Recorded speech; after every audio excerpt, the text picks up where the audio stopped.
Hello friends, welcome back everyone, welcome to my channel. और आज मैं लेकर आया हूँ जो हमारी घटना चक्र की बुक से जो इंडियन ज्योग्राफी चल रही थी। ठीक फ्रेंड्स, जो इंडियन ज्योग्राफी चल रही थी तो उसका पार्ट नंबर आई थिंक ये थर्ड होगा। ठीक फ्रेंड्स, इससे पहले हमने दो पार्ट लगा लिए थे। ठीक फ्रेंड्स, तो 2-3 दिन से वीडियो नहीं आ रही थी तो उसके लिए एक्सट्रीमली सॉरी। मैं किसी काम में उलझा हुआ था और मैं आउट ऑफ स्टेशन यानी कि बाहर गया हुआ था कहीं। ठीक फ्रेंड्स, तो I am back on track.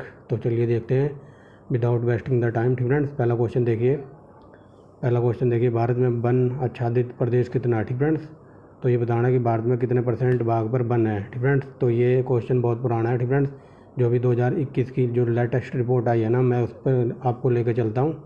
ठीक फ्रेंड्स, तो याद रखना, कई बार क्वेश्चन डायरेक्ट फैक्ट के रूप में पूछा जाता है कि जो वन स्थिति रिपोर्ट है ये कब से जारी होती है, तो ये 1987 से जारी होती है। ठीक फ्रेंड्स, ये 1987 में पहली बार निकली थी। ठीक फ्रेंड्स, तो ये 1987 से जारी होती है। ठीक फ्रेंड, और ये हर 2 साल में एक बार आती है। याद रखना, कई बार पूछ लेता है। ठीक फ्रेंड, 2 साल में एक बार आता है ये। और 2019 की आई थी। ठीक फ्रेंड, वो थी हमारी 16वीं रिपोर्ट। ठीक फ्रेंड, 16वीं याद रखेंगे, कई बार ये भी क्वेश्चन बना है, पिछली से भी पूछ लेता कि 2019 में जो रिपोर्ट आई थी तो कौन सी थी, वो थी 16वीं। ठीक फ्रेंड, अब 2021 में आई है वो 17वीं। वेरी वेरी मोस्ट इंपॉर्टेंट है, याद रखना इसको, कई बार एग्जाम में सीधा फैक्ट के रूप में पूछ सकता है कि जो 2021 में आई है जो वन स्थिति रिपोर्ट, तो वो कौन सी है, तो वो है 17वीं रिपोर्ट। ठीक फ्रेंड्स, अब मैं उस पर आपको लेकर चलता हूँ।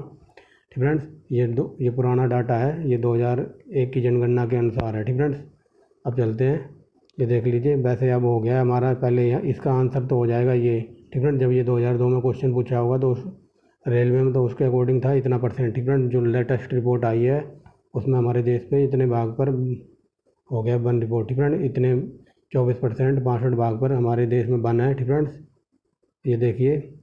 और वन को बनाए रखने के लिए, ठीक फ्रेंड्स, पर्यावरण को स्वच्छ बनाए रखने के लिए 33% भाग पर वन होने चाहिए। ठीक फ्रेंड्स, और हमारे देश में 2001 की जनगणना में इतने थे। ठीक फ्रेंड्स, 2011 की जब जनगणना हुई, ठीक फ्रेंड्स, तो उसमें हो गए थे। ठीक फ्रेंड, उसमें इतने हो गए थे 2011 की जनगणना के अनुसार। ठीक फ्रेंड्स, लेकिन अब जो लेटेस्ट रिपोर्ट आई है उसमें हो गए हैं 24.62। ठीक फ्रेंड्स, याद रखेंगे, और होने चाहिए 33% वन पर। ठीक फ्रेंड, पर्यावरण को बचाने के लिए। तो चलिए देखते हैं। ठीक फ्रेंड्स, ये हमारी रिपोर्ट है 2021 की। ठीक फ्रेंड, इसको देख लीजिए आप, फिर मैं लेकर चलता हूँ आपको क्वेश्चनों पे। ठीक फ्रेंड्स, तो देख लीजिए, ये 2021 की जो रिपोर्ट है यहाँ से कई बार क्वेश्चन बन सकता है। तो देख लीजिए, 2019 में हमारा इतना था। ठीक फ्रेंड्स, लेकिन अब ये 1540, और 1540 तो वन आवरण बढ़ गया है और वृक्षों का आवरण बढ़ गया है कितना, 721। ठीक फ्रेंड, तो ये टोटल हो गया है 24.62। ठीक फ्रेंड, जो मैंने आपको पहले क्वेश्चन का आंसर लेटेस्ट बता दिया है, 24.62। ठीक फ्रेंड, इतना याद रखेंगे। आगे देखिए। ठीक फ्रेंड, अगर क्वेश्चन ये भी बन सकता है, ठीक फ्रेंड, क्वेश्चन ये बन सकता है कि सबसे ज़्यादा कहाँ पर वृद्धि हुई है, तो सबसे ज़्यादा जो वनों में वृद्धि हुई है, ठीक फ्रेंड, उसमें देख लीजिए आंध्र प्रदेश पहले पे है। ठीक फ्रेंड्स, सबसे ज़्यादा वन जहाँ पे लगे हैं और इनमें वृद्धि हुई है, तो देखिए मोस्ट इंपॉर्टेंट पॉइंट है, यहाँ से आप देख लीजिए। आंध्र प्रदेश में सबसे ज़्यादा वृद्धि हुई है 647 वर्ग किलोमीटर। उसके बाद तेलंगाना में 632, उड़ीसा। ठीक फ्रेंड्स, उड़ीसा का नाम याद रखेंगे। ठीक फ्रेंड्स, ये थी। आगे देख लीजिए। ठीक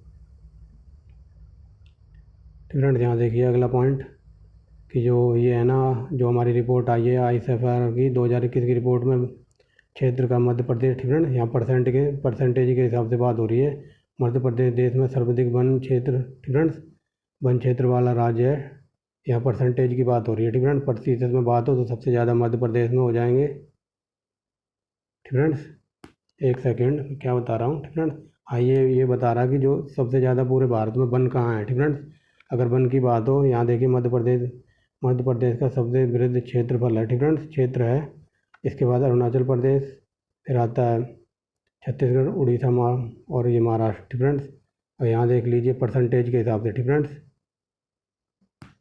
तो ये देखिए भौगोलिक दृष्टि से प्रतिशत के रूप में वनावरण के मामले में शीर्ष 5 राज्य। ठीक फ्रेंड, यहाँ परसेंटेज की बात हो रही है। ठीक फ्रेंड्स, अगर क्वेश्चन ये पूछे कि क्षेत्रफल के हिसाब से सबसे ज़्यादा वन कहाँ है, तो उसका आंसर हो जाएगा मध्य प्रदेश। ठीक फ्रेंड्स, ये देखिए। ठीक फ्रेंड, उसका आंसर हो जाएगा मध्य प्रदेश, बट यहाँ हो रही है परसेंटेज की बात। ठीक फ्रेंड, परसेंटेज में देख लीजिए, नागालैंड में 90%। ठीक फ्रेंड्स, आगे चलते हैं, जो मोस्ट इम्पोर्टेंट क्वेश्चन जहाँ से बन सकता है। ठीक फ्रेंड्स, यहाँ देखिए,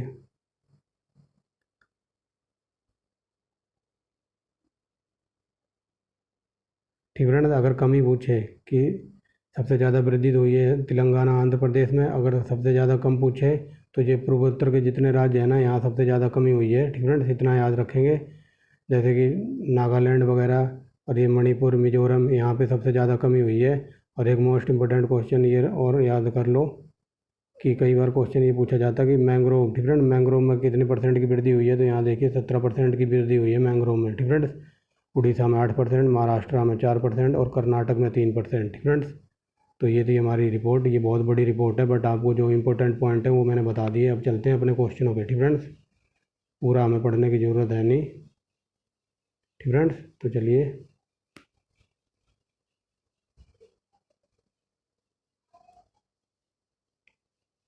ठीक फ्रेंड्स, तो अब चलते हैं बैक पीछे अपना। ठीक फ्रेंड्स, समझ गए हो कि पहले का आंसर 24 पॉइंट कुछ है। ये 2001 की जनगणना हुई थी, उसके अकॉर्डिंग दे रखा है। ठीक फ्रेंड्स, उसे भूल जाओ। ठीक फ्रेंड्स, दूसरा क्वेश्चन देखिए, भारत में कुल वन विस्तार लगभग कितने परसेंट है। तो अभी बता दिया ना, 24.62। ठीक फ्रेंड्स, एग्जैक्ट 24 अगर ऑप्शन में हो तो 24 को क्लिक करेंगे। ठीक फ्रेंड्स, आगे देखिए, यहाँ देखिए भारत में समुचित, ठीक फ्रेंड, भारत में जो मैंने बता दिया ना, भारत में कितने परसेंट पर वन बनाने का प्रावधान है, मतलब इतने परसेंट पर वन होना चाहिए, तो वो है 33%। ठीक फ्रेंड, ये कई बार ऑप्शन में पूछा है, ऑप्शन नंबर बी हो जाएगा। ठीक फ्रेंड, आगे देखिए, भारत में कुल कितने प्रतिशत पर वन है। तो ये बता दिया ना अभी, ये 22 है उस टाइम का। ठीक फ्रेंड्स, अब आप इतना याद रखेंगे, 24.62। ठीक फ्रेंड्स, ये 2011 की जनगणना के अकॉर्डिंग है, ये जो आई थी रिपोर्ट। ठीक फ्रेंड, मैंने आपको लेटेस्ट बताई है, उसको याद रखेंगे। ठीक फ्रेंड्स, आगे देखिए, यहाँ पर देखिए इन्होंने पूछा कि न्यूनतम राज्यों में न्यूनतम वन क्षेत्र कहाँ है। ठीक फ्रेंड्स, तो न्यूनतम वन क्षेत्र सबसे ज़्यादा कम है हरियाणा में। ठीक फ्रेंड्स, जो आज भी है। आगे देखते हैं। ठीक फ्रेंड्स, आगे देखिए अगला क्या कहते हैं, निम्नलिखित में ऐसे कौन वन आच्छादित प्रदेश के अंतर्गत सर्वाधिक क्षेत्र में के राज्य में आता है। ठीक फ्रेंड्स, जो ये वो पूछा है वन आच्छादित है, तो अभी बताया ना मैंने, सबसे ज़्यादा वृद्धि हुई है आंध्र प्रदेश में। ठीक फ्रेंड्स, आंध्र प्रदेश, फिर तेलंगाना और तीसरे पे है क्या कहते हैं, छत्तीसगढ़। ठीक फ्रेंड्स, आगे देखिए, भारत में शंकुधारी, वेरी वेरी मोस्ट इंपॉर्टेंट, लगा लो इस पर। ठीक फ्रेंड्स, ये पूछा है शंकुधारी वन कहाँ पाए जाते हैं, तो हिमालय में। ठीक फ्रेंड्स, जो चीड़ वगैरह के पेड़ होते हैं। ठीक फ्रेंड्स, याद रखेंगे, ये देख लीजिए, शंकुधारी वन हिमालय प्रदेश में पाए जाते हैं, जो चीड़ वगैरह के पेड़ होते हैं। ठीक फ्रेंड्स, आगे देखिए, 8वां नंबर, भारतीय महाद्वीप में उष्णकटिबंधीय साल वन पाए जाते हैं, तो ये कहाँ पाए जाते हैं, ये पाए जाते हैं पश्चिमी घाट में। ठीक फ्रेंड्स, तो ये देख लीजिए कितनी ऊंचाई पर पाए जाते हैं, 500 से 1850 मीटर की ऊंचाई पर पाए जाते हैं। ठीक फ्रेंड्स, याद रखना, कई बार पूछ लेता है। और पश्चिमी घाट पे भी किधर, ये अंडमान निकोबार द्वीप समूह में। ठीक फ्रेंड्स, लक्षद्वीप वगैरह में। आगे देखिए, चंदन की लकड़ी कर्नाटक में बनती है। ठीक फ्रेंड्स, सबसे ज़्यादा फेमस है कर्नाटक। आगे देखिए, निम्नलिखित में से किन पहाड़ियों को उष्णकटिबंधीय सदाहार सदाबहार वन पाए जाते हैं। ठीक फ्रेंड्स, यहाँ पूछा जा रहा है कि जो कौन सी पहाड़ियाँ हैं जहाँ पर सदाबहार उष्णकटिबंधीय वन पाए जाते हैं, वो नीलगिरी की पहाड़ियाँ। ठीक friends, very very most important है। ठीक फ्रेंड्स, आगे देखिए, उष्णकटिबंधीय वर्षा वन कहाँ पाए जाते हैं, तो ये हो जाएगा अंडमान निकोबार द्वीप समूह में। आगे देखिए, 12 नंबर, भारत में खाद्य की सर्वाधिक खपत किस राज्य में होती है, तो ये हो जाएगा ऑप्शन नंबर सी, पंजाब में। ठीक फ्रेंड्स, आगे देखिए, सर्वाधिक खपत उत्तर प्रदेश में होती है, किंतु दिए गए ऑप्शनों में। ठीक फ्रेंड्स, सबसे ज़्यादा अगर ये पूछ ले खपत किस में होती है, तो हो जाएगा यूपी। ठीक friends, UP, but UP option में ही नहीं है, तो उसके बाद पंजाब। ठीक फ्रेंड्स, फिर तमिलनाडु, याद रखेंगे। ठीक फ्रेंड्स, आगे देखिए, फॉरेस्ट रिसर्च, तो ये देहरादून से रिपोर्ट आती है। ठीक फ्रेंड्स, फॉरेस्ट रिसर्च सेंटर है देहरादून में। ठीक फ्रेंड्स, अगर ये पूछ ले कि ये रिपोर्ट कहाँ से आती है, तो ये देहरादून से ही बन के आती है। ठीक फ्रेंड्स, याद रखना, फॉरेस्ट रिसर्च सेंटर देहरादून में। ठीक फ्रेंड्स, लेकिन भारतीय वनस्पति सर्वेक्षण विभाग, इसका मुख्यालय कोलकाता में। ठीक फ्रेंड्स, भारतीय वनस्पति सर्वेक्षण का मुख्यालय कोलकाता में, कई बार अब पूछा हुआ है। ठीक फ्रेंड्स, याद रखेंगे। आगे देखिए, निम्नलिखित में से निम्नलिखित में से कौन सा एक पारिस्थितिक तंत्र पृथ्वी में सर्वाधिक क्षेत्र पर फैला हुआ है, तो ये very very most important question है। ये है समुद्र। ठीक फ्रेंड्स, समुद्र पृथ्वी पर बहुत ही विशाल मात्रा में फैले हुए हैं। ठीक फ्रेंड, ये देखिए क्वेश्चन आया मैंग्रोव से। ठीक फ्रेंड, मैंग्रोव किसे कहते हैं, लवण। ठीक फ्रेंड, लवण कच्छ का एक प्राकृतिक वन। ठीक फ्रेंड, लवण कच्छ का एक प्राकृतिक वन। ठीक फ्रेंड, तो लवण कच्छ का प्राकृतिक वन याद रखेंगे। जैसे आपने देखा हुआ, ये नीचे पानी है। ठीक फ्रेंड, यहाँ पानी है, तो कुछ पेड़ होते हैं उनकी जड़ें ऐसे पानी में डूबी रहती हैं, ठीक फ्रेंड्स, और पानी इनके ऊपर होता है, तो वो जो जड़ें वगैरह होती है ना, उन्हीं को मैंग्रोव कहते हैं। जो पानी में आधे जो पेड़ होते हैं उनका आधा हिस्सा जड़ें वगैरह पानी में होती हैं और बाकी आधा हिस्सा पानी के ऊपर होता है, ठीक फ्रेंड्स, उसको कहते हैं क्या, मैंग्रोव, ठीक है। और इनमें जो ये जड़ें वगैरह होती हैं इनमें लवण वगैरह यानी कि सैलिनिटी बहुत होती है, ठीक फ्रेंड्स, ये याद रखेंगे। और अभी मैंने क्वेश्चन बताया ना कि मैंग्रोव में अगर क्वेश्चन ये पूछ ले मैंग्रोव में कितने % की वृद्धि हुई है, तो 17% याद रखेंगे, ठीक फ्रेंड्स, 2021 के अकॉर्डिंग, ठीक फ्रेंड्स। आगे देखिए, टीक एवं साल किस जंगल के प्रधान वृक्ष हैं, ठीक फ्रेंड्स, तो बता दीजिए। ये हो जाएगा ऑप्शन नंबर सी, उष्ण कटिबंधीय आर्द्र पर्णपाती वन, ठीक फ्रेंड्स, पर्णपाती वन के रूप में जाने जाते हैं। अब देखिए सही दिखाई दे रहा होगा, आगे चलते हैं। टीक सबसे ज़्यादा कहाँ पाए जाते हैं, तो ऑप्शन नंबर सी मध्य भारत में, ठीक फ्रेंड्स, जो मध्य भारत का इलाका है। आगे देखिए, भारत में सर्वाधिक जैव विविधता, वेरी वेरी मोस्ट इंपॉर्टेंट है ये क्वेश्चन, शांत घाटी, ठीक फ्रेंड्स, सर्वाधिक जैव विविधता कहाँ पाई जाती है, तो शांत घाटी में, ठीक फ्रेंड्स, याद रखेंगे, यानी कि साइलेंट वैली, ठीक फ्रेंड्स। कई बार क्वेश्चन बना साइलेंट वैली कहाँ है, तो केरल में, ठीक फ्रेंड्स, और कई बार क्वेश्चन ये पूछ लेता है कि केरल को क्या कहा जाता है, तो साइलेंट वैली, ठीक फ्रेंड्स। हर तरीके से क्वेश्चन बना है तो इसीलिए मैं हर तरीके से बता रहा हूँ। मॉन्ट्रियल प्रोटोकॉल, ये very very most important question है, तो ये ओजोन संरक्षण से संबंधित है, ठीक फ्रेंड्स।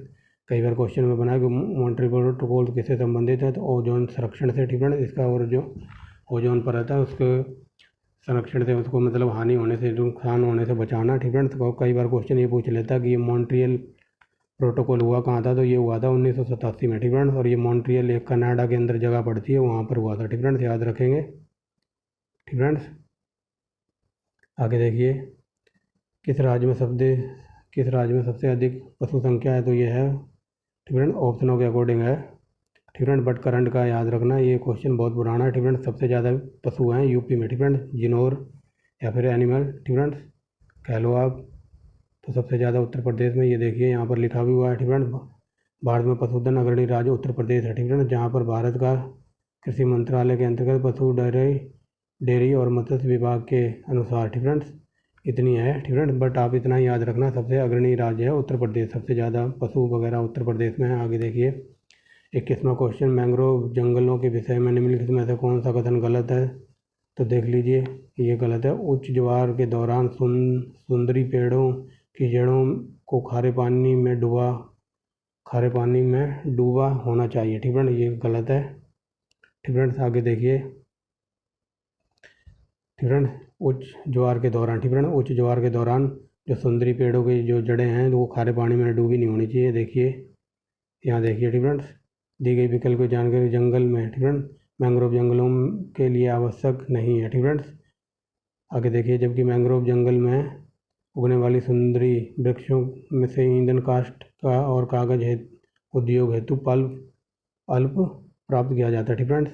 तो आप ये याद रखना कि जो ये क्या कहते हैं, जो उच्च ज्वार के दौरान इनकी जो जड़ें वगैरह हैं ये इसमें डूबी नहीं होती, ठीक फ्रेंड्स। तो ये हमारा वन से संबंधित ख़त्म हो गया, ठीक फ्रेंड्स, जो मैंने करंट से रिलेटेड करके पढ़ा है, तो आप इसको याद रखना, ठीक फ्रेंड्स। अगर ये मैंग्रोव वगैरह समझ में ना आए ना, तो आप गूगल पे करके जाके देखना, ठीक फ्रेंड, गूगल पे आपको बहुत सारा मैंग्रोव मिल जाएगा देखने के लिए, वेरी वेरी बहुत अच्छे दृश्य मिल जाएंगे, फ़ोटो वगैरह, ठीक फ्रेंड्स।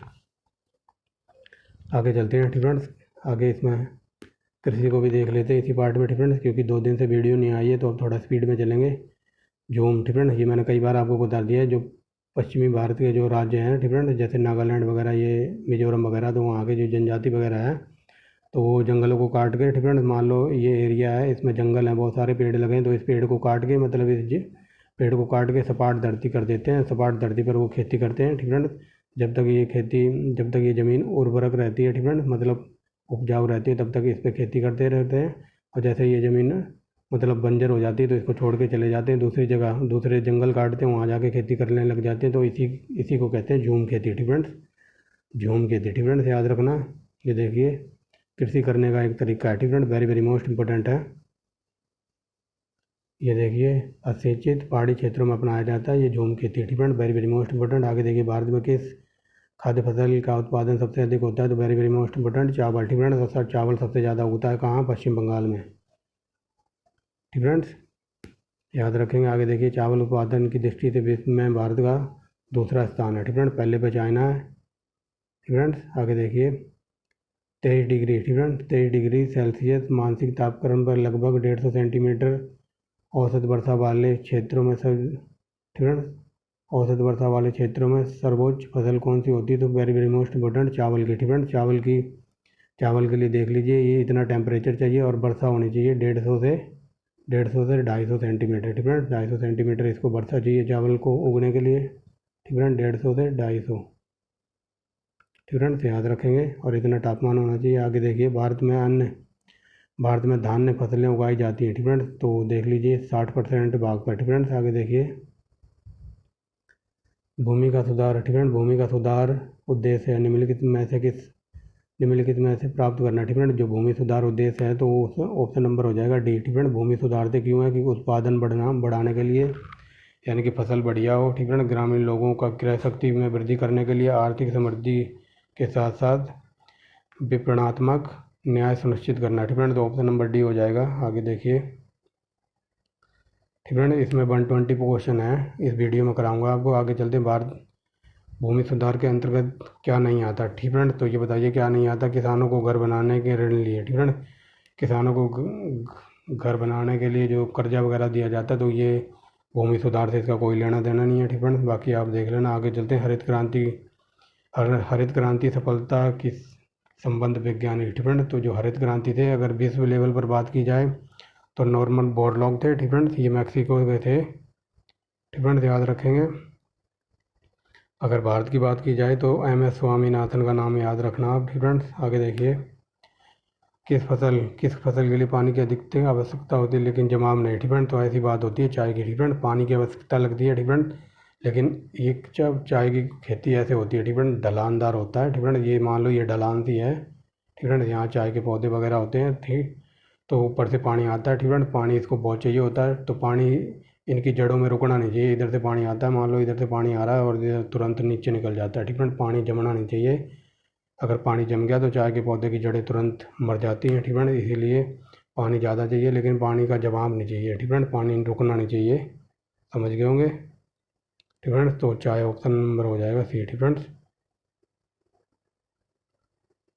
ये देखिए, पानी का जमाव ना हो सके इसके लिए इसकी खेती ऊंचे पहाड़ी ढलानों पर की जाती है, ठीक है, ऐसे ढलान सी बना दी जाती है, जो मैंने बता दिया आपको।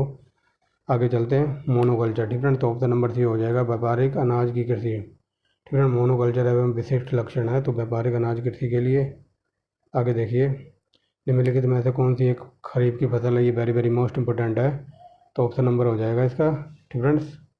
चना तो रबी की है, ठीक है, तो चना को एलिमिनेट कर दो, यानी कि सी और बी, ठीक है, ऑप्शन नंबर हो जाएगा ई, ठीक है। तिल और मक्का ये खरीफ की फसलें हैं, ठीक है, इन सब की ट्रिक की वीडियो लगा रखी है, आप वहाँ जाके देख सकते हैं, ठीक है। ये देखिए, चना एक रबी की फसल है। आगे देखिए, निम्नलिखित में से भारत में खरीफ फसल की तरह उगाई जाने वाली फसल कौन सी है? तो ये हो जाएगा मूंग, ठीक है। क्वेश्चन ये पूछने की कोशिश कर रहा है कि जो मूंग है ये कौन सी फसल के अंतर्गत आती है? तो ये खरीफ की फसल के, ठीक है, याद रखेंगे, खरीफ की फसल के अंतर्गत आती है ये, ठीक है। ये देखिए, यहाँ पर मूंग एक खरीफ फसल है, बाकी मसूर, चना, राबी, ठीक है, ये सब रबी की फसलें हैं, ठीक है, सिंपल वे में समझिए। आगे देखिए, सरसों की मिश्रित खेती किसके साथ की जाती है? तो ऑप्शन नंबर गेहूँ के साथ, ठीक है। आपने देखा होगा गांव में, मान लो ये खेत है, ठीक है, इसमें गेहूँ है, ठीक है, गेहूँ में ही थोड़ा बहुत सरसों के दाने डाल दिए जाते हैं तो बीच में सरसों भी उग जाती है, ठीक है, याद रखेंगे। आगे देखिए, निम्नलिखित में से कौन सा एक खरीफ फसल नहीं है? ठीक है, खरीफ फसल तो चना अभी बता दिया ना, चना रबी की फसल है, ठीक है। आप आगे देखिए, निम्नलिखित में से कौन सी रबी की फसल नहीं है? तो ऑप्शन नंबर बी, ठीक है, ज्वार, ठीक है, ज्वार ये खरीफ की फसल नहीं है, ये रबी की फसल नहीं है, ठीक है, याद रखेंगे। ज्वार एक खरीफ की फसल है, ठीक है, खरीफ की फसल निम्नलिखित में से कौन सी नहीं है? ठीक है, तो सरसों नहीं है, ठीक है, सरसों आती है रबी के अंतर्गत, ठीक है। आगे देखिए, भारत में गन्ने की खेती का एक उदाहरण है, तो ऑप्शन नंबर ए रोपण कृषि, ठीक है, रोपण कृषि होती है। आगे चलते हैं, गन्ने का अधिकतम उत्पादन करने वाला प्रदेश तो ये है उत्तर प्रदेश, उसके बाद महाराष्ट्र, ठीक है, ये देख लीजिए, सबसे ज़्यादा उत्तर प्रदेश, महाराष्ट्र, फिर तमिलनाडु। आगे देखिए, भारत में ईख, ठीक है, ईख कोई गन्ना कहते हैं, आपने छोटी क्लासों में पढ़ा हुआ है, ई से इमली और ई से ईख, ठीक है, उस गन्ने की बात हो रही है यहाँ।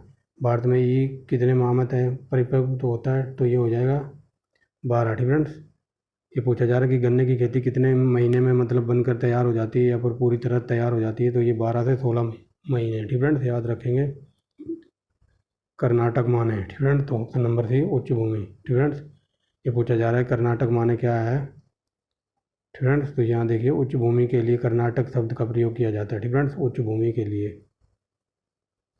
आगे देखिए शेर, ठीक फ्रेंड्स, जिराफ, बाइनस और ठीक फ्रेंड्स, शेर, जिराफ, बाइनस जैसे जानवर डैश में पाए जाते हैं, तो ये बता दीजिए। ऑप्शन नंबर ए पर्णपाती वन। ठीक फ्रेंड्स,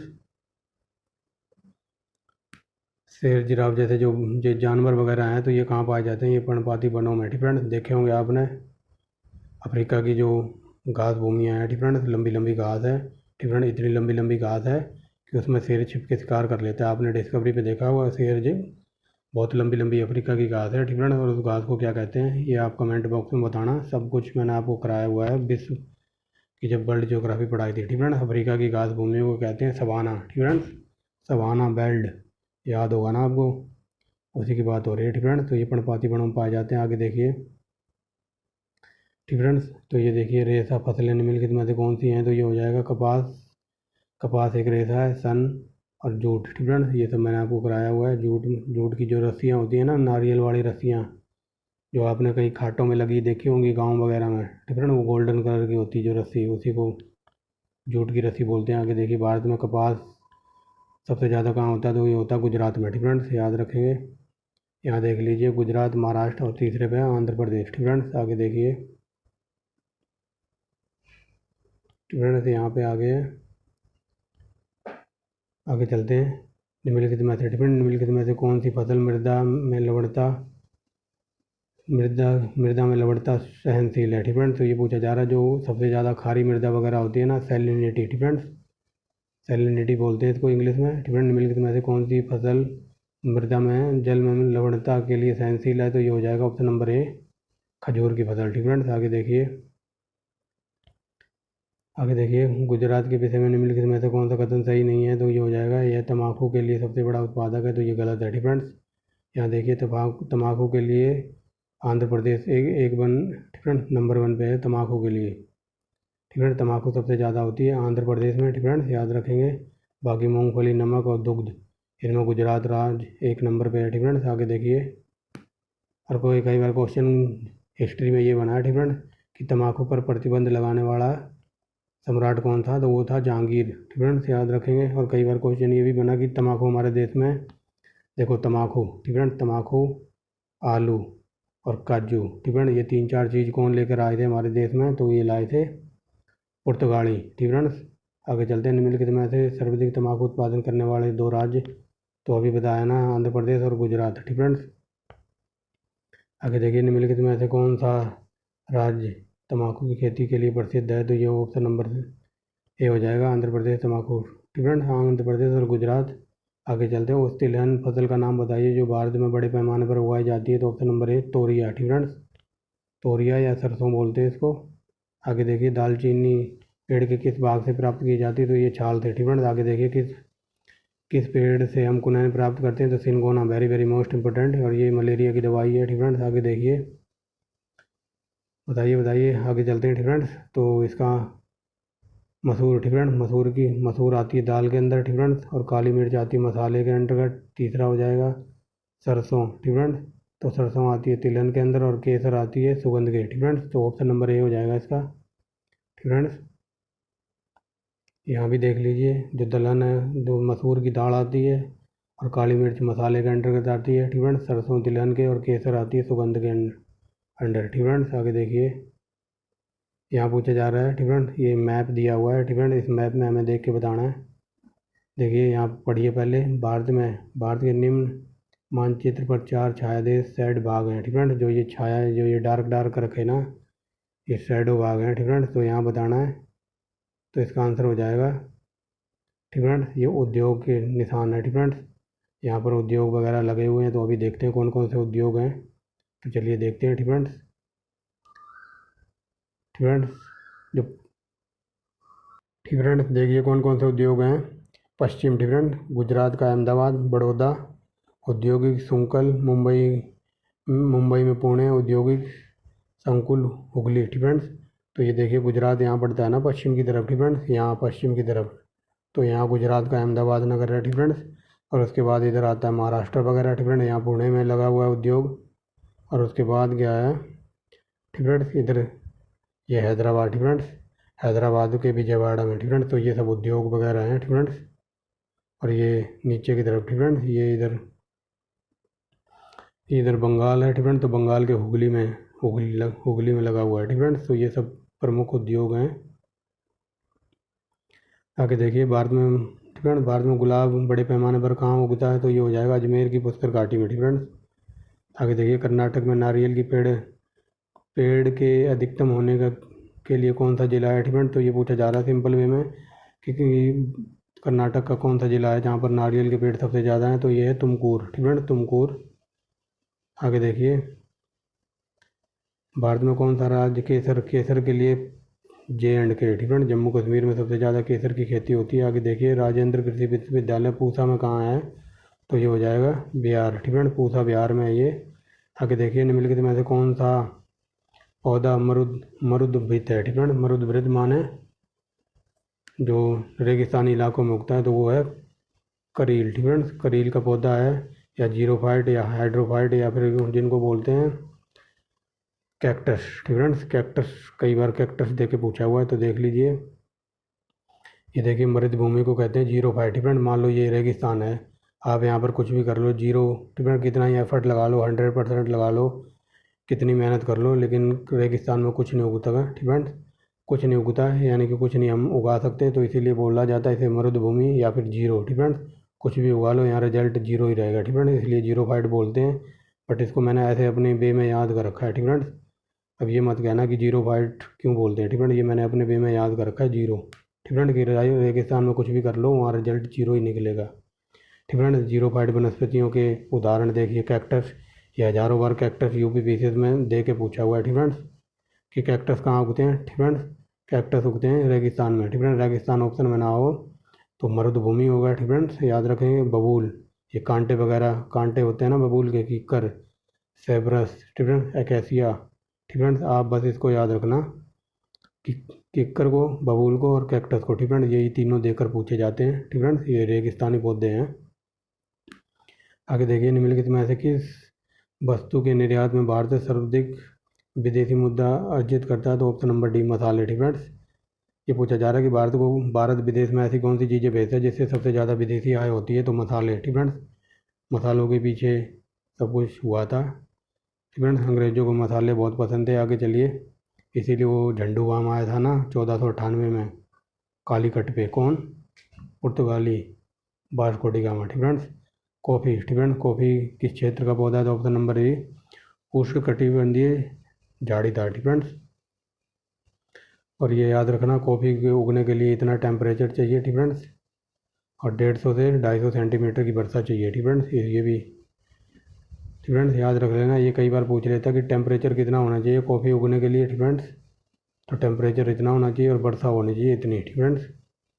आगे देखिए निम्नलिखित में से किस जिले को कॉफ़ी की पैदावार सबसे ज़्यादा होती है, तो कॉफ़ी होती है ऑप्शन नंबर ए कर्नाटक के कुर्ग में, फ्रेंड्स। ये कई बार पूछा है, कर्नाटक का जिला है कुर्ग, फ्रेंड्स, यहाँ पर सबसे ज़्यादा कॉफ़ी होती है, फ्रेंड्स, याद रखेंगे। आगे देखिए भारत में कॉफ़ी सबसे अधिक किस जगह उगाई जाती है, तो ऑप्शन नंबर डी कर्नाटक में, फ्रेंड्स। देख लीजिए 80% कॉफ़ी उगाई जाती है कर्नाटक में। आगे देखिए लाल मिर्च का उत्पादन में सबसे नंबर 1 राज्य कौन सा है, तो ये हो जाएगा आंध्र प्रदेश, फ्रेंड्स। आगे चलते हैं इधर, यहाँ से देखिए, ठीक फ्रेंड्स, अदरक के उत्पादन में, फ्रेंड, ये अदरक प्रिंटिंग मिस्टेक है, ये अदरक समझना आप, फ्रेंड, ये अदरक लिखा हुआ है, क्या लिख रहा हूँ मैं अभी, फ्रेंड, ये अदरक लिखा हुआ है, फ्रेंड, ये अदरक है, यहाँ प्रिंटिंग मिस्टेक है, फ्रेंड। तो अदरक के राज्य में, फ्रेंड, अदरक सबसे ज़्यादा कहाँ होती है, तो केरल में, फ्रेंड, याद रखेंगे। और कई बार क्वेश्चन ये पूछा जाता है कि अदरक का कौन सा भाग खाया जाता है, तो खाया जाता है प्रकंद, फ्रेंड, प्रकंद खाया जाता है, इसका याद रखना, फ्रेंड, प्रकंद। कई बार पूछ लेता है थोड़ा, डीप में जाके आगे चलते भारत में किस किस्म की कॉफ़ी का उत्पादन होता है? तो ऑप्शन नंबर बी अरेबिका। ठीक फ्रेंड्स, अरेबिका और रोबस्टा। ठीक फ्रेंड्स, ये दो किस्में हैं हमारे देश में। ठीक फ्रेंड्स, यहाँ तो ऑप्शन हो जाएगा अरेबिका। ठीक फ्रेंड्स, यहाँ देखते हैं। ठीक फ्रेंड्स, ये देखिए अरेबिका और एक होती है रोबस्टा। ठीक फ्रेंड्स, ये दो किस्में हैं कॉफ़ी की। ठीक फ्रेंड्स, क्वेश्चन ये बन सकता है कि हमारे देश में कौन सी कॉफ़ी उगाई जाती है? तो अरेबिका और रोबस्टा। ठीक फ्रेंड्स, ये वेरी वेरी मोस्ट इंपॉर्टेंट है। आगे देखिए अरेबिका क्या है? तो ये कॉफ़ी का प्रकार है एक। ठीक फ्रेंड्स, आगे देखिए निम्नलिखित में से बेमेल फसल को पहचानिए। तो बेमेल फसल है धान की। ठीक फ्रेंड्स, अब धान की क्यों है तो देखते हैं। ठीक फ्रेंड्स, ये सारी फसलें खरीफ की हैं। धान की फसल, ठीक फ्रेंड्स, धान की फसल रागी ज्वार बाजरा से अलग है। ठीक फ्रेंड्स, क्योंकि धान की फसल नर्सरी तैयार कर रोपाई की जाती है। ठीक फ्रेंड्स, बाकी फसलों सीधे बीज से। ठीक फ्रेंड्स, सिंपल वे में समझिए, जो ये धान की फसल है इसके पौधे गाड़े जाते हैं ज़मीन में। ठीक फ्रेंड्स, बाकी ये राई है, ये ज्वार है और ये बाजरा है, इन सब के बीज होते हैं। ठीक फ्रेंड्स, लेकिन धान का पौधा होता है। ठीक फ्रेंड्स, इसको गाड़ते हैं। ठीक फ्रेंड्स, इसलिए ये अलग। आगे देखिए निम्नलिखित में से किसकी खेती प्रतिरोपित बुआई द्वारा की जाती है? ठीक फ्रेंड्स, तो ये धान की खेती। ठीक फ्रेंड्स, अभी मैंने बोला ना कि प्रतिरोपित करके मतलब गाड़ते हैं इसके पौधों को। ठीक फ्रेंड्स, आगे देखिए बीज से उत्पन्न किए गए पौधे को पुनः रोप कर निम्नलिखित में से किसकी खेती की जाती है? तो ये हो जाएगा ऑप्शन नंबर बी। ठीक फ्रेंड्स, ये अभी बता दिया मैंने, धान की। ठीक फ्रेंड्स, आगे देखिए मध्य प्रदेश में सोयाबीन की खेती में प्रथम स्थान है क्योंकि काली मिर्च के कारण। ठीक फ्रेंड्स, काली मिट्टी के कारण। ठीक फ्रेंड्स, काली मिट्टी मध्य प्रदेश में सबसे ज़्यादा है, तो यहाँ पर सोयाबीन की A1 क्वालिटी होती है। ठीक फ्रेंड्स, और कई बार क्वेश्चन पूछ लेता है कि सबसे ज़्यादा प्रोटीन किस में होता है? तो सोयाबीन में। ठीक फ्रेंड्स, याद रखेंगे सोयाबीन। आगे देखिए, और सोयाबीन में मध्य प्रदेश नंबर 1 पे, ये भी याद रखना। आगे चलते भारत में रबड़। ठीक फ्रेंड्स, रबड़ के लिए जाना पड़ेगा आपको केरल। ठीक फ्रेंड्स, रबड़ के उत्पादन में केरल नंबर 1 है। आगे देखिए, ठीक फ्रेंड्स, रबड़ की खेती के लिए, ठीक फ्रेंड्स, यहाँ तापमान पूछा है तो ऐसे क्वेश्चन मैं आपको बता रहा हूँ। ठीक फ्रेंड्स, आप चावल का तापमान याद रखना जो मैंने पीछे पढ़ाया। ठीक फ्रेंड्स, चावल के बाद कॉफ़ी का 160 से 180 दाना। तो ये ऐसे क्वेश्चन पूछ लेता है डीप में जाके थोड़ा। ठीक फ्रेंड्स, अगर यहाँ तो तापमान पूछा, कई जगह ये भी पूछ लेता है कि इसकी मतलब कॉफ़ी की कृषि के लिए कितनी वर्षा पर्याप्त मात्रा में होनी चाहिए? तो होनी चाहिए कितनी? अभी बताई देना 180 से शायद 250 थी। ठीक फ्रेंड्स, तो आप ऊपर वाले क्वेश्चनों को देख लेना जो मैं व्याख्या बता रहा हूँ। ठीक फ्रेंड्स, यहाँ से भी कई बार क्वेश्चन बन जाते हैं यूपी PCS वगैरह में। ठीक फ्रेंड्स, आगे देखिए निम्नलिखित में से किसे बागान फसल के तौर पर उगाया जाता है? तो ये हो जाएगा ऑप्शन नंबर डी, ये सभी। ठीक फ्रेंड्स, ये कॉफ़ी रबड़ और चाय ये सब बागवानी फसल है। ठीक फ्रेंड्स, इतना याद रखना। ठीक फ्रेंड्स, ये देखिए मसालों का बगीचा, ये वेरी वेरी मोस्ट इंपॉर्टेंट है, ये कहा जाता है केरल को।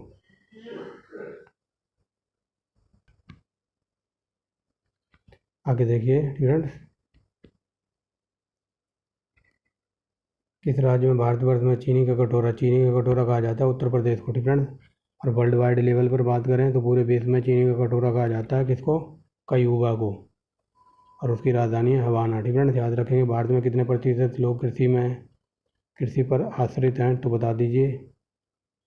ठीक फ्रेंड्स, तो ये देख लीजिए इस प्रश्न काल के उस टाइम 65% लोग लगे हुए थे कृषि में। ये 2004 का पूछा हुआ क्वेश्चन है रेलवे का। ठीक फ्रेंड्स, बट अगर करंट की बात की जाए तो अब ये हिस्सेदारी बहुत कम हो गई है। ठीक फ्रेंड्स, अब ये 2011 की जनगणना के आंकड़ों के अकॉर्डिंग तो ये इतनी हो गई है। ठीक फ्रेंड्स, 14.5, लेकिन अब ये और भी कम हो गई है। ठीक फ्रेंड्स, अब लगभग 11 पॉइंट कुछ हो गई है। ठीक फ्रेंड्स, 11.5 समथिंग है। ठीक फ्रेंड्स, मतलब कृषि खेती बाड़ी लोग सिर्फ 11% लोग ही करते हैं। ठीक फ्रेंड्स, 11.5% ऐसा कुछ आंकड़ा हो गया ये। ठीक फ्रेंड्स, जूट। ठीक फ्रेंड्स, तो जूट के लिए आपको जहाँ ठीक फ्रेंड्स यहाँ पूछा जूट सबसे अधिक कहाँ होता है? तो ये हो जाएगा ऑप्शन नंबर सी, पश्चिम बंगाल। ठीक फ्रेंड्स, अगर मतलब पूरे विश्व के लेवल पर बात करें तो हो जाएगा बांग्लादेश। ठीक फ्रेंड्स, बांग्लादेश का नाम याद रखना। ठीक फ्रेंड्स, अगर भारत में सबसे ज़्यादा जूट होता है पश्चिम बंगाल में। ठीक फ्रेंड्स, इतना याद रखना।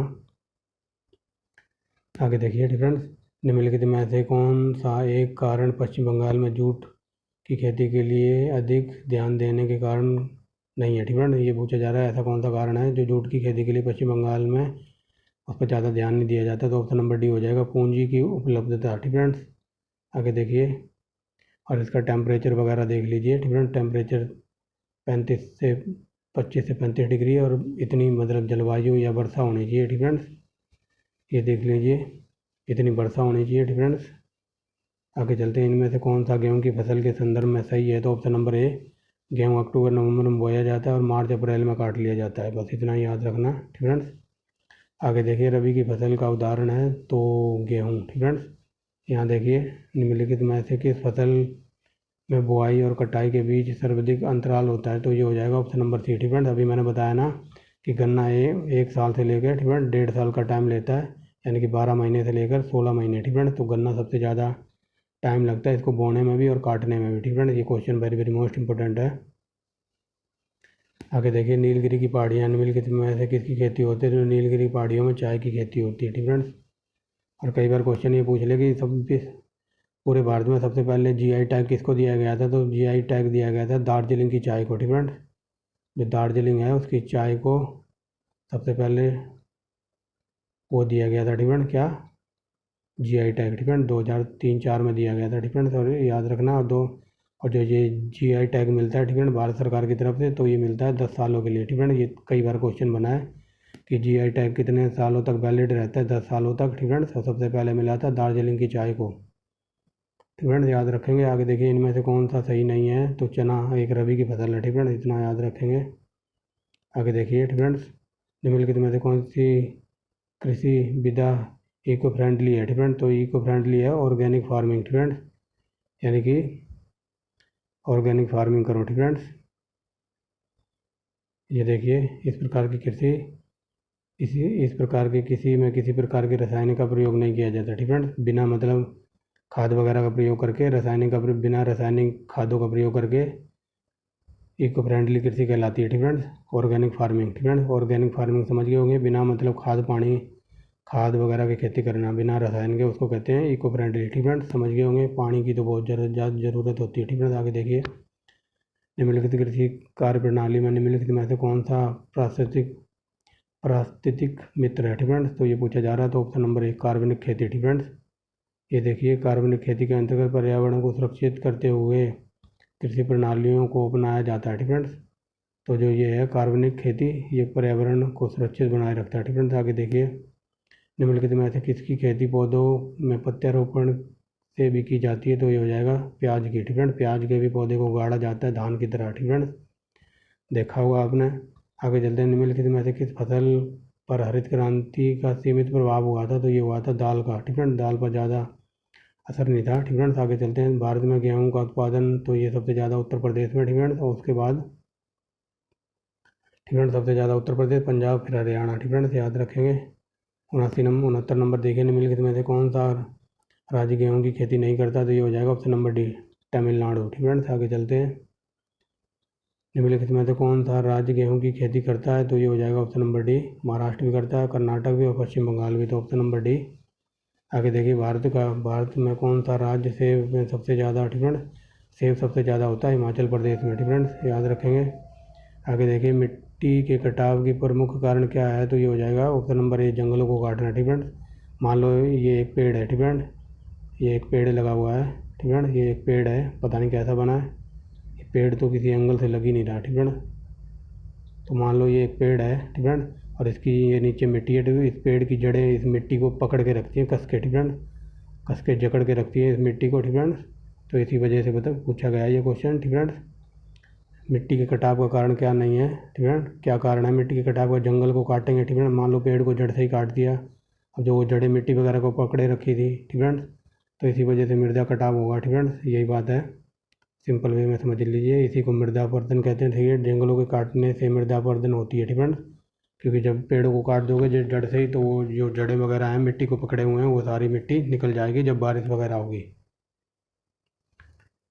आगे देखिए, फ्रेंड्स मृदा क्षरण किसके द्वारा रोका जा सकता है? फ्रेंड्स तो ये अच्छे अच्छे प्रकार के वृक्ष लगाकर। फ्रेंड्स यही बात बताई जा रही है कि जो मिट्टी कट कट कर चली जाती है, पानी में बह जाती है। फ्रेंड्स तो मृदा क्षरण को कैसे रोका जा सकता है? तो ज़्यादा से ज़्यादा पेड़ लगाकर। फ्रेंड्स मैंने अभी बताया ना कि ये पेड़ों की जड़ें जो पकड़े रहती है मिट्टी को। फ्रेंड्स यही देखिए, यहाँ भी यही लिखा है। फ्रेंड्स मृदा क्षरण को अच्छे प्रकार के पौधे लगाकर रोका जा सकता है। पेड़ पौधे वायु द्वारा जो एवं पानी से होने वाले मृदा क्षरण को रोकने के लिए रोकने का काम करते हैं, ठीक फ्रेंड, क्योंकि इनकी जड़ें बहुत ही अच्छी तरीके से जकड़ के रखती हैं मिट्टी को। आगे देखिए, मृदा संरक्षण के वैदिकरण निम्नलिखित में से किसकी सहायता होती है, ठीक फ्रेंड, तो ये हो जाएगा पहाड़ी क्षेत्र में, ठीक फ्रेंड। जो मृदा संरक्षण की बात हो रही है, मृदा संरक्षण में वैदिकरण निम्नलिखित में से किसकी सहायता करती है, तो ये पहाड़ी क्षेत्र में, ठीक फ्रेंड। आगे देखिए, किस प्रकार की मिट्टी में कार्बनिक पदार्थ ज़्यादा पाए जाते हैं, तो ऑप्शन नंबर बी जलोढ़ मिट्टी में, ठीक फ्रेंड्स। आगे देखिए, भारत में सबसे अधिक मिट्टी पाई जाती है, तो ये जलोढ़ मिट्टी, वेरी वेरी मोस्ट इंपॉर्टेंट। आगे देखिए, निम्नलिखित में से सबसे अधिक टिकाऊ, ठीक फ्रेंड, सबसे अधिक उपजाऊ भूमि कौन सी है, तो ये हो जाएगा जलोढ़ मिट्टी, ठीक फ्रेंड। उपजाऊ और जल टिकाऊ भी इसको बोलते हैं, ठीक फ्रेंड्स। और देख लीजिए, कई बार क्वेश्चन यहाँ से बना, देखिए जलोढ़ मिट्टी सबसे अधिक उपजाऊ होती है, ठीक फ्रेंड। इसमें पोटास, फॉरिक एसिड, ठीक फ्रेंड, चूना और जैव पदार्थों की प्रचुर मात्रा में पाई जाती है, ठीक फ्रेंड। इसमें पोटास, फॉरिक एसिड और चूना और ये जैव पदार्थ मतलब A1 क्वालिटी के पाए जाते हैं। और आगे देख लीजिए, इसमें नाइट्रोजन ह्यूमस की कमी होती है, ठीक फ्रेंड्स, याद रखेंगे। इसमें नाइट्रोजन ह्यूमस की कमी होती है। इसमें चावल, गन्ना, गेहूँ, जूट, कपास, तिलहन, फल, साग सब्जी, ठीक फ्रेंड्स, आदि की खेती की जाती है, ठीक फ्रेंड्स, याद रखेंगे। आगे देखिए, निम्नलिखित में से किसे लेटराइट मिट्टी कहाँ पाई जाती है, तो लेटराइट मिट्टी पाई जाती है कर्नाटक, तमिलनाडु और उड़ीसा, ठीक फ्रेंड। ये तमिलनाडु याद रखना, ठीक फ्रेंड्स। लेटराइट को लाल मिट्टी भी कहते हैं। कई बार क्वेश्चन डायरेक्ट ये पूछ लेता है कि लाल मिट्टी कहाँ पाई जाती है, तो ऑप्शन में तमिलनाडु ही दिया होता है, ठीक फ्रेंड्स, याद रखेंगे। ये देख लीजिए, लेटराइट मिट्टी मुख्यतः केरल, कर्नाटक, पहाड़ी मध्य प्रदेश, उड़ीसा, महाराष्ट्र, तमिलनाडु में पाई जाती है, ठीक फ्रेंड्स। आगे देखिए, कपास की खेती के लिए किस प्रकार की मिट्टी होनी चाहिए, तो ये हो जाएगा रेगड़, ठीक फ्रेंड्स, या फिर रेगुड़ मिट्टी, या फिर इसको काली मिट्टी भी कहते हैं, ठीक फ्रेंड्स, याद रखेंगे। ये देखिए, काली मिट्टी को रेगुड़ मिट्टी भी कहते हैं, ठीक फ्रेंड्स, इतना याद रखना। आगे देखिए, भारत में काली मिट्टी किस क्षेत्र में तक सीमित है, तो ऑप्शन नंबर बी मध्य दक्षिणी क्षेत्र तक काली मिट्टी नहीं पाई जाती, तो ऑप्शन नंबर सी पश्चिम बंगाल में, ठीक फ्रेंड्स। आगे देखिए, काली मिट्टी कहाँ पाई जाती है, तो महाराष्ट्र में, मध्य प्रदेश में, गुजरात में, ऑप्शन नंबर डी, ठीक फ्रेंड्स। आगे देखिए, निम्नलिखित में से किस मिट्टी को सबसे कम जोतने की आवश्यकता होती है, ठीक फ्रेंड, तो काली मिट्टी, ठीक फ्रेंड। काली मिट्टी सूखने के बाद इसमें दरारें पड़ जाती है, तो इसमें जुताई की आवश्यकता कम होती है, ठीक फ्रेंड्स। ये देखिए, सूखने पर संकुचित एवं दरार हो जाती है, ठीक फ्रेंड, इसमें दरारें वगैरह पड़ जाती है, तो इसे जोतने की ज़्यादा ज़रूरत नहीं होती। आगे देखिए, ठीक है, निम्न में से किस राज्य में जलोढ़ मिट्टी नहीं पाई जाती, तो option number B Madhya Pradesh में, ठीक फ्रेंड्स। आगे देखिए, यहाँ पर निम्नलिखित में से कथनों पर विचार कीजिए, यहाँ बताना कौन सा कथन सही है, तो देख लीजिए, अभी बता देते हैं कौन सा कथन सही है। जलोढ़, ठीक है, जलोढ़ मृदा रासायनिक गुणधर्मों से समृद्ध होती है और रबी व खरीफ की फसलें उगाने में सक्षम होती है, ये सही है। काली मिट्टी कपास, मूंगफली के लिए उपयुक्त होती है, सही है, ठीक है। रबी की फसलें जून में बोने के बाद शरद में काटी जाती, तो ऐसा कुछ नहीं है, तीसरा गलत है, ठीक है। रबी की फसलें अभी मैंने बताया था ना, गेहूँ कब बोया जाता है, अक्टूबर नवंबर में, ठीक है, तो ये तीसरा गलत है। आगे देखिए, ठीक है, सिंधु गंगा के मैदान में जलोढ़, ठीक है, नई जलोढ़ मिट्टी को किस नाम से जाना जाता है, वेरी वेरी मोस्ट इंपॉर्टेंट है। नई को कहते हैं खादर, ठीक है, खादर, और पुरानी को कहते हैं भांगर, ठीक है। ये मैंने कई बार एग्जाम्पल आपको दिया है। मान लो जैसे आपके घर में कोई पुराना सामान पड़ा, तो आप कहते हो ना कि मम्मी ये पुराना सामान हो गया, इसको भंगार वाले को बेच दो, ठीक है। पुराने को कहते हैं भांगर, ठीक है, और नई को कहते हैं खादर, ठीक है, कि सामान बेच के एक नई चादर ले लो, तो ये देख लीजिए, ठीक है। प्राचीन यानी कि पुरानी मिट्टी को कहते हैं भांगर, ठीक है, और नवीन यानी कि नई मिट्टी को कहते हैं खादर, ठीक है, याद रखेंगे। बस ये माइंड में सेट कर लो जो मैं पढ़ा रहा हूँ, ठीक है। भारत में पाई जाने वाली खादर और भांगर किस प्रकार की मिट्टियाँ हैं, तो ये जलोढ़, ठीक है। आगे देखिए, जल और पवन द्वारा ऊपरी मृदा का प्रत्यक्षकरण कहलाता है, ठीक है। तो जो ऊपरी मृदा का प्रत्यक्षकरण कहलाता है, तो उसको क्या कहते हैं, उसको कहते हैं मृदा अपवर्तन, ठीक है। मान लो कोई बारिश हो रही है, तो बारिश हो रही है, ये मतलब धरती है, ठीक है, पृथ्वी है, तो ऊपर जो बारिश होती है ना, तो वो मिट्टी कट कट के चली जाती है, तो उसको कहते हैं मृदा अपवर्तन, ठीक है, समझ रहे होगे। आगे चलते हैं, मिट्टी और पत्थर के टुकड़े का पहाड़ी की तल की ओर गमन करना क्या कहलाता है, तो ये कहलाता है ऑप्शन नंबर ए मृदा अपवर्तन, ठीक है। जो कट कट के मिट्टी पत्थर वगैरह जाते रहते हैं, उसकी बात हो रही है, ठीक है। आगे देखिए, तो यहाँ मिलान करना है ठीक फ्रेंड्स। मैं आपको सीधा इसका सॉल्यूशन पे लेके चलता हूँ ठीक फ्रेंड्स। यहाँ देख लीजिए ठीक फ्रेंड्स, यहाँ मिलान करना है। तो देख लीजिए ये ब्लैक रस्ट रोग ये गेहूँ का है ठीक फ्रेंड, कई बार पूछा है। ब्लैक रस्ट रोग ये गेहूँ का है। आगे देखिए स्टेम ठीक फ्रेंड्स, और ये वाइट ठीक फ्रेंड्स स्टेम रोग। एक सेकंड, आप सीधा ना सॉल्यूशन देखिए ठीक फ्रेंड्स। तो देखिए जो ब्लैक रस्ट रोग है ये गेहूँ का है ठीक फ्रेंड्स, और जो स्टेम बीमारी है ये चावलों में होती है ठीक फ्रेंड्स, और वाइट यस्ट रोग होता है ये सरसों में ठीक फ्रेंड। वाइट यस्ट रोग ये सरसों का है, और अली ब्लाइट रोग ठीक फ्रेंड, अली ब्लाइट रोग ये आलू की बीमारी है ठीक फ्रेंड्स। ये देख लीजिए फसलों में कौन सा रोग किसकी वजह से होता है। तो मैं कई बार बता चुका हूँ, जो मोस्ट इम्पोर्टेंट टॉपिक के नाम से प्ले लिस्ट है वहाँ आपको सब कुछ मिलेगा, वहाँ जाके देखिए। ये सब टॉपिक करवा रखे हैं एकदम डिटेल में ठीक फ्रेंड्स। तो ये याद रखना ब्लैक यस्ट रोग ये कई बार पूछा है, गेहूँ का रोग है ठीक फ्रेंड्स। और एक ये याद रखना अली वाइट रोग, तो ये आलू का है, और वाइट यस्ट रोग ये सरसों का है ठीक फ्रेंड्स। आगे चलते हैं 91 नंबर पर देखिए ठीक फ्रेंड्स।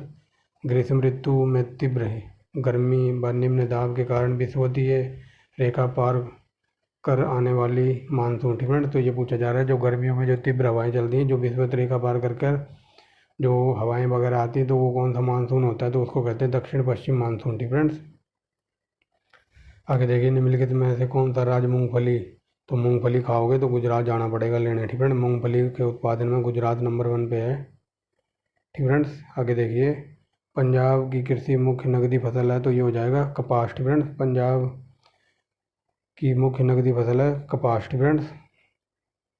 यहाँ पे आ गए हैं ठीक फ्रेंड्स।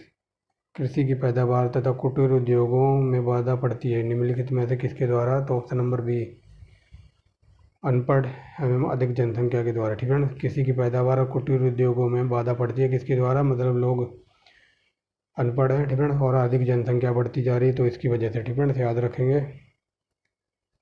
आगे देखिए भारत में काजू ठीक है, काजू उत्पादन में केरल नंबर 1 पे है ठीक है। मैं बता चुका हूँ काजू कौन लेकर आया था हमारे देश में।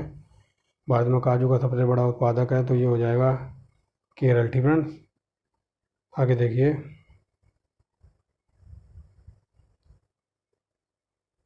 ठीक है, केरल ही आंसर इसका। आगे देखिए मिट्टी की संरचना सामान्यतः निम्नलिखित में से निम्नलिखित प्रक्रिया द्वारा होती है ठीक है। मिट्टी की जो सामान्यतः प्रक्रिया बताना, तो ये होती है निक्षेपण द्वारा ठीक है। मिट्टी की जो सामान्य प्रक्रिया है उसको निक्षेपण कहते हैं, इसको याद रखना। आगे देखिए 98 नंबर ठीक है। निम्नलिखित ठीक है, निम्नलिखित में से कौन सा पौधा तना छिद्रक कीट से खराब रूप से प्रभावित होता है, तो ये हो जाएगा ऑप्शन नंबर 1 गन्ना का ठीक फ्रेंड्स।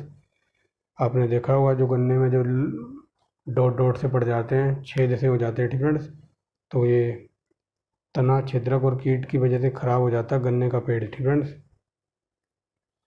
ये देखिए यहाँ पर ठीक है, गन्ने के तने पर एक सेकेंड, अब देखिए ठीक फ्रेंड्स गन्ने की सुड़ी ठीक है, गन्ने की सुड़ी गन्ने के तने प्रवेश कर ठीक है, गन्ने के जो वो कीड़े वगैरह होते हैं वो गन्ने में घुस जाते हैं, तो उसकी वजह से काफ़ी नुकसान होता है गन्ने को ठीक फ्रेंड्स, याद रखना। आगे देखिए ठीक फ्रेंड्स, आगे देखिए खाद्य कृषि के लिए उपयुक्त जलवायु है, तो ऑप्शन नंबर बी भूमंडलीय सागरीय ठीक फ्रेंड। ये क्वेश्चन यूपीपीसीएस का पूछा हुआ है ठीक फ्रेंड्स।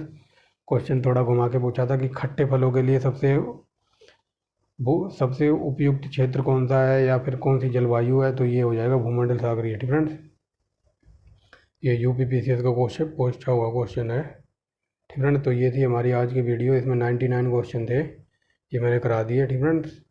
तो ये थी आज की वीडियो, क्योंकि 2-3 दिन से मैं बाहर गया हुआ था तो वीडियो नहीं आ पा रही थी, तो अब रेगुलर आपको मिल जाएगी ठीक फ्रेंड। जब हम शाम को लौटेंगे यानी कि अगला पार्ट जब भी आएगा तो उसमें हम भारत की नदियाँ और नदी परियोजनाएँ देखेंगे ठीक फ्रेंड्स। तो वेरी वेरी मोस्ट इंपॉर्टेंट होने वाला ये है अगली वीडियो ठीक फ्रेंड्स। तो देखते रहिए और जुड़े रहिए आंसर के साथ ठीक फ्रेंड्स। तो मैं एक बात कहना चाहूँगा, आप थोड़ा फ्रेंड्स सपोर्ट कीजिए, क्योंकि देख लो मैं आपको बढ़िया कंटेंट प्रोवाइड करा रहा हूँ। आप वीडियो को लाइक कर सकते हैं, चैनल को सब्सक्राइब कर सकते हैं ठीक फ्रेंड्स। तो मिलते हैं नेक्स्ट वीडियो में।